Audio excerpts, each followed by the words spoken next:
చెవి ముక్కు గొంతు సమస్యల దీనికి సరైన పరిష్కారం Asian ENT hospital, green lands road, Panjagutta, officers colony, Begumpet, Hyderabad, Telangana. Phone numbers 8008138800.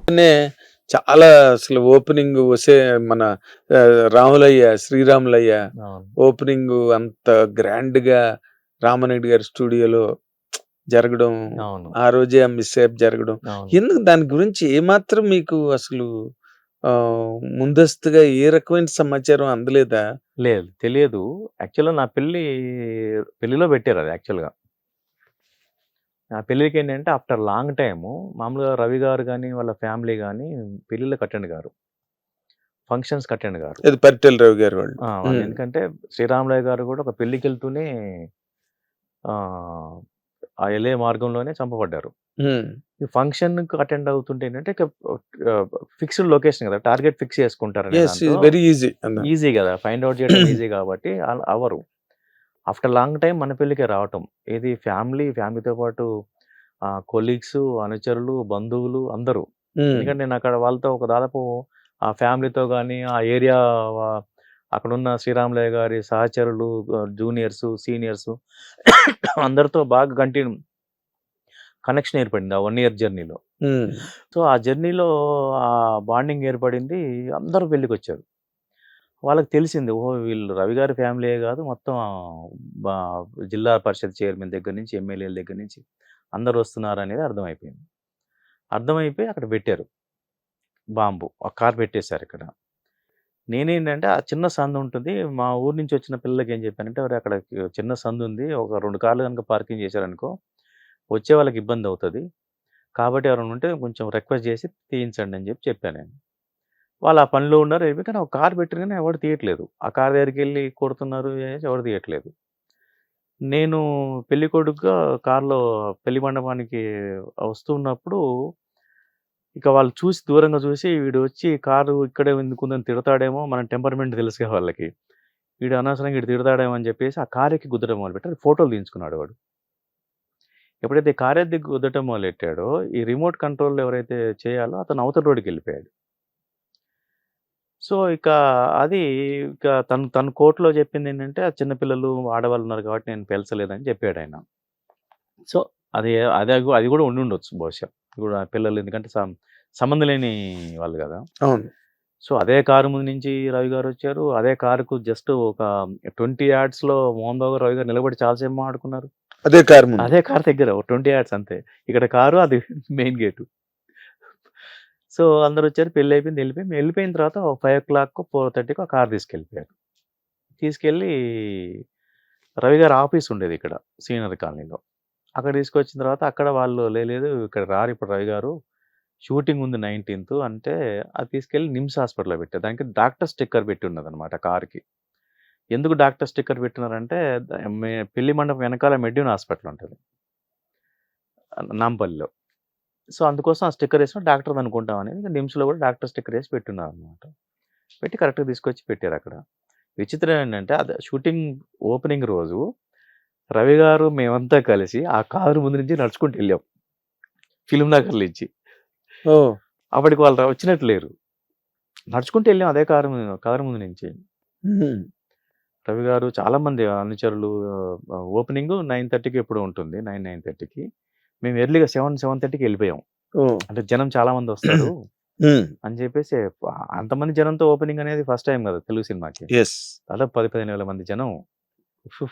అవును, స్టూడియో పట్టలేదు అసలు. అయ్యే బాబాయ్, అసలు తెల్ల లుంగీలు, బి గోపాల్ గారి సినిమా లాగా వాతావరణం.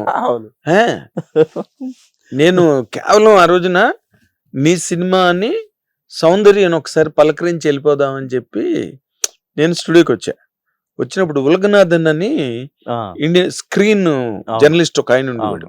ఆయన నా దగ్గరకు వచ్చి అన్నాడు, నాగేందర్ లెట్స్ గో ఇమ్మీడియట్లీ, వీళ్ళు ఏదో ఇక్కడ వాతావరణం చూస్తే నాకు డౌట్ గా ఉంది, వెళ్ళిపోదాం ఇక్కడ నుంచి, ఎక్కువసేపు ఉండద్దు అన్నాడు. ఈ సినిమా షూటింగ్ దగ్గరే ఉంటుంది ఉలగనాథన్, నువ్వు మర్యాద మాట్లాడుతావు ఏంటన్నాను. ఏమో సంథింగ్ ఐఎమ్ సస్పెక్టింగ్ నాగేందర్ అన్నాడు. నేను కేవలం నా డాక్టర్ని స్కూల్ నుంచి ఇంటికి తీసుకెళ్ళిపోవడం కోసం అని చెప్పి పలకరించి వెళ్ళిపోయాను అంతే. కానీ నేను కరెక్ట్గా అప్పుడు జేబీఆర్ గెస్ట్ హౌస్ ఉండేది, అది నేను క్రాస్ చేస్తున్నా, నేను చేస్తుంటే అతి దారుణమైన సౌండ్ వచ్చింది. అవును. అతి దారుణంగా ఉంది సౌండ్. నేనేమనుకున్నానంటే సెలబ్రేషన్స్ అనుకున్నా. చాలా మంది ఏమనుకున్నారంటే పక్కన గుట్టలు పేలుస్తున్నారు, అంటే రాళ్ళు బాలు కొడతానికి పెడతారు, మామూలు పెడతారు కదా. అవును. అదే మేము కూడా అదే అనుకున్నాం. ఎందుకంటే మేము ఇంకా నడుచుకుంటూ వెళ్ళేటప్పుడు ఇప్పుడు ఫిల్మ్‌నగర్‌లో ఉన్న అమ్మవారి గుడి పక్కన కొండ ఉండేది. అవును. ఆ రాళ్ళు పేలుస్తున్నారు. మేము కూడా అదే అనుకున్నాము. అయితే ఆహ్, కృష్ణ గారు కూడా రావాలి దానికి. కృష్ణ గారు వద్దాం అనుకునేసరికి చాలా మంది జనాలు లోపలికి వెళ్ళలేమని అన్నారట. కూర్చున్నాడు, టక్కున కృష్ణ గారి రూమ్‌లో గ్లాస్ పగిలిపోయింది. అవును. విజయలక్ష్మి గారి ఇంటి గ్లాసులు పగిలిపోయినాయి మొత్తం.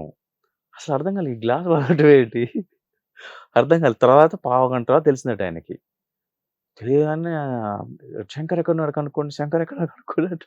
చాలా అసలు అసలు బిజారే. ఆ! ఇప్పుడు ఆ కారు ఆ కార్నర్ లో ఉండేది కదా, అవును. నేను రోజు చూసేవాళ్ళం ఆ కారుని. ఆ కారు రోజు నాయుడు గారి స్టూడియోకి వెళ్ళినప్పుడు, పద్మలయకి వెళ్తున్నప్పుడు, అటు నుంచి వస్తున్నప్పుడు రోజు కనిపించేది ఆ కారు. అదే ఎవరు ఐడెంటిఫై చేయలే అంతే. గచ్చకాయ రంగు కారు. ఐడెంటిఫై చేయలేదు. నాకు బాగా గుర్తుంది. అయితే ఇంత పెద్ద సౌండ్ వచ్చిందంటే కొంచెం రాయలసీమ వాళ్ళు కొంచెం అదే చాలా మందికి ఒక హాఫ్ అన్ అవర్ వరకు మేము పైన ఉన్నాము. రవి గారు మోహన్ బాబు గారిని డ్రాప్ చేయడం కోసం వెళ్తూ వస్తావని అడిగారు నన్ను. లేదు నా ఫ్రెండ్స్ వచ్చారు, మీరు మళ్ళీ వస్తారు కదంటే నేను పైకి వస్తానులే ఉండు అన్నాడు. మేము మాట్లాడుకుంటున్నాం, సౌండ్ వినపడింది. నాయుడు గారి స్టూడియో పైన ఫ్లోర్‌లో గ్లాస్ కూడా కొంచెం ఇదయింది. అక్కడ వాళ్ళని ఏమైంది అని అడిగితే మేనేజర్ వచ్చి ఏం చెప్పంటే, లేదు ఆ కొండలో ఏదో చేస్తున్నారని చెప్పి ఆయన మైక్‌లో అనౌన్స్ చేయడం మొదలెట్టాడు అసలు.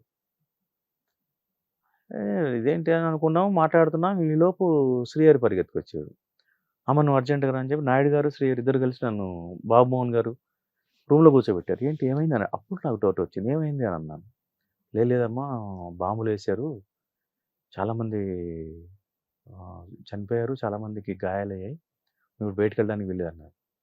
అదేంటి హరి అలా మాట్లాడుతున్నావు? అసలు చాలామందొచ్చారు పాపం. వెళ్దాం పదన్నా. లేదమ్మా. నాయుడు గారైతే అసలు నువ్వు బయటికెళ్ళొద్దన్నారు. ఇక బాబుమోహన్ గారు వీళ్ళంతా వద్దనంటారు. సరే శ్రీహరిని హరి వద్దు వెళ్దాం పదా అని అంటే, సరే అని చెప్పి శ్రీహరి డ్రైవింగు, నేను కారు. నేను పక్కన కూర్చున్నాను. అప్పటికి క్లియర్ అయిపోయింది. ఏం లేరు. ఎవరు లేరు. ఎక్కడో దగ్గర చెయ్యి కనబడింది అంతే. క్లియర్ అయిపోయింది. వెళ్ళిపోయి ఫస్ట్ అపోలోకెళ్ళాం. అపోలోకెళ్తే వాళ్ళందరిని చూసాం. ఎవరిని అంటే మనం గుర్తుపట్టగలిగాలి, ఎవరు కనబడట్లేదు. రవి గారు ఎక్కడ అంటే ఎవరు తెలియదు. ఎక్కడికెళ్ళి ఉంటాడు? మోహన్ బాబు గారు ఉన్నారక్కడ. మరి మోహన్ బాబు గారు ఉంటే రవి గారు ఎందుకుండరు అని డౌట్ వచ్చి, సరే అరే మనం నిమ్స్‌కెళ్దాం పదా అన్న. డైరెక్ట్‌గా నిమ్స్‌కెళ్ళిపోయి నేను పరిటాల్లో నేను పడిపోయాడు ఆయన. అప్పటికి చాలా బ్లడ్ పోయింది చాలా. లోపలికెళ్ళాడట, నేను పరిటాల రవిని అని చెప్పేసి పడిపోయాడు. అప్పుడు తీసుకెళ్ళిపోయే లోపలికి మేము వెళ్ళేసరికి అర్థమైపోయింది సిచ్యువేషన్. అక్కడ ఇద్దరు ముగ్గురున్నారు. ఉన్నారంటే ఉన్నారన్నారు. విచిత్రం ఏంటంటే ఎవరైతే రిమోట్‌తో పేల్చారో కారు, రవణ లోపలికి వెళ్తూ ఉంటే అతను రిమోట్ పేల్చట ఎదురుగా మెడికల్ షాప్‌కెళ్ళి ఇప్పుడే రవిని చంపొచ్చని చెప్తున్నాడట. అంత ఐరనీ ఉంటది ఒక్కోసారి. సో, ఆ పిల్లోడిది అందరూ చనిపోయారు అనుకుంటున్నారు. కానీ ఎదురుగా హాస్పిటల్‌లో జాయిన్ అవుతారో అతనికి తెలియదు. రిమోట్ పేల్చినోడు ఎదురుగా మెడికల్ షాప్‌లో ఉండేది ఈయనకి తెలియదు. సో, ఎళ్ళాం చూసేసరికి అడిగాం ఏంటి పరిస్థితి అంటే, అసలు ప్రాణాపాయం ఏం లేదు. ఈస్ వెరీ సేఫ్ అని చెప్పి. Very safe. సో, అప్పుడు అనిపించింది ఓహో! రవణ అందుకు ఇక్కడికొచ్చాడేమో అనిపించిందనమాట. అట్లాంటివి కొన్ని అదే అసలు చాలా విచిత్రమైన విషయం. విచిత్రమైన విషయాలుంటాయి. మిక్కిలినేని జగదీష్ బాబు, రాజశేఖరు, ఈటీవీ క్రూ అవును. ఎవరైతే ఉన్నారో, ఆ రోజు మార్నింగ్ జగదీష్ బాబు గారు నాకు మార్నింగ్ ఫోన్ చేసి, రోజు మార్నింగ్ ఫోన్ చేసేవాడు ఆయన నాకు. మా గురుతుల్యుడు కదా నేను ఆయన దగ్గర, అవును. నీకన్నీ తెలిసిందే. సో మార్నింగ్ నాతో అన్నాడు, చూడు నాకు అసలు ఇవాళ షూటింగ్ ఎట్లా చేస్తానో, మోహన్ బాబు సినిమా ఓపెనింగ్ అంటే మీరు ప్రతిదీ బాగా చేస్తారు కదండి, ఇవాళ కొత్తగా ఏదంటే, లేదు ఇవాళ ఇంకా కొత్తగా చేస్తాను చూడు, లేదు బ్రహ్మాండంగా చేస్తానని చెప్పి చెప్పారు. చెప్పిన తర్వాత అక్కడ జరిగిన పొరపాటు ఏంటంటే, పరిటాల రవి గారు అంటే వీళ్ళకి యోగం ఉంది, బతికే యోగం. అంతే. పరిటాల రవి గారు, మోహన్ బాబు గారు కారు వెళ్ళడానికి ముందు ఓవర్‌టేక్ చేశారు ఈళ్ళు. ఈటీవీ వ్యాన్ ఓవర్టేక్ చేసి ఆ వ్యూ క్యాప్చర్ చేద్దామని ట్రై చేశారు. అవును. అదే యాక్చువల్‌గా వచ్చిన వాళ్ళని అడ్రెస్ చేస్తూ మోహన్ బాబు గారు, రవి గారు కారు పైకెక్కారు మాట్లాడడానికి. నేను కిందున్నాను. కిందున్నాను. ఈయన నన్ను బలవంతం చేసి నువ్వు పైకెళ్ళు, నువ్వు డైరెక్టర్ పైకెళ్ళి మాట్లాడు, జగదీష్ బాబు నన్ను పైకి పంపించాడు. నువ్వు పైకి వెళ్ళి అంటాడు. వద్దులే అంటే ఉన్నారు కాబట్టి లేదు పైకి పైకి ఎక్కించాడు. సో అసలు ఎంత బాగా అనిపించిందో నాకైతే అసలు. అంటే జరగకూడదు ఆ ఇన్సిడెంట్, బాధాకరమైంది. నేను ఇంటికి వెళ్ళగానే జయసుద్ గారు నాకు హైదరాబాద్ మెడ్రాస్ నుంచి ఫోన్ చేశారు. ల్యాండ్ లైన్స్ కదా అప్పుడు. అవును. ఫోన్ ఎత్తగానే నాగేంద్ర కుమార్ గారేనా? నేనేనండి. ఎవరంటే నేను జయసుధని మాట్లాడుతున్నాను. చెప్పండి అంటే నాగేంద్ర కుమార్ గారేనా అని మళ్ళీ అడిగా.